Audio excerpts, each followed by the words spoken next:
రగులుతున్న జైనూరు విధ్వంసానికి దారితీసిన ఆదివాసీల బంధు, మహిళపై దాడి చేసిన నిందితుడి ఈ ఇంటికి నిప్పు.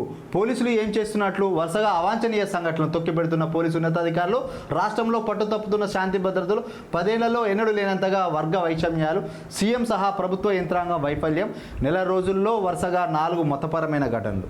ఇక్కడ వాస్తవానికి కుమరంభీం ఆసిఫాబాద్ జిల్లాలోని జైనూరులో దగ్ధమవుతున్న వ్యాపార సముదాయాలు ఒక దుర్మార్గుడు చేసిన పని.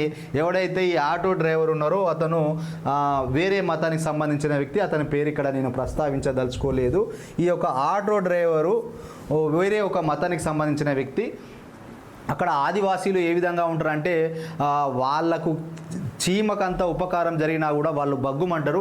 ఎందుకనంటే వాళ్ళు ఆదివాసీలు, వాళ్ళు గిరిజన ప్రాంతాల్లో అటవీ ప్రాంతాల్లో ఉంటారు కాబట్టి వాళ్ళు అదే విధంగా ఉంటారు. వాళ్ళ తెగలకు నష్టం జరిగినప్పుడు ముఖ్యంగా ఆడబిడ్డ రాఖీ కట్టడానికి ఆటోలో వెళుతున్న సందర్భంలో ఆమె పైన లైంగికంగా అత్యాచారం చేసే ప్రయత్నం చేస్తే ఆమె ప్రకటించినప్పుడు ఈ ఆటో డ్రైవర్ వదిలిపెట్టకుండా ఆమెను విపరీతంగా కొట్టి చెట్లలో చనిపోయిందని వదిలేసి వెళ్ళింది. ఆమె గాంధీ ఆసుపత్రిలో చికిత్స పొందుతూ వాంగ్మూలం ఇవ్వడం జరిగింది. అక్కడ ఉన్న ఆదివాసీ సంఘాలందరూ రోడ్డుపై బైఠాయించి ఆ యొక్క బంద్ను ప్రకటించారు. వ్యాపార సముదాయాల్ని నిప్పిపెట్టడం జరిగింది.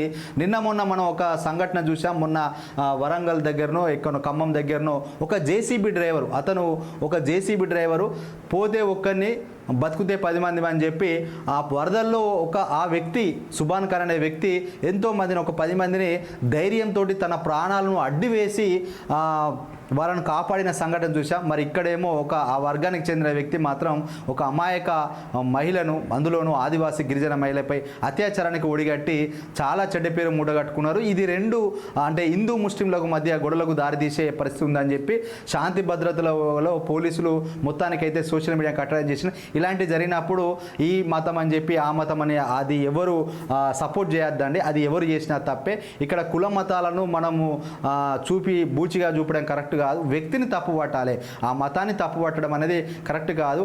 అంటే మన దేశంలో భిన్నత్వంలో ఏకత్వం ఉంది. హిందూ, ముస్లిం, క్రిస్టియన్, సిక్కు, ఈసాయి అందరూ బాయిగా కలిసి ఉండాలి.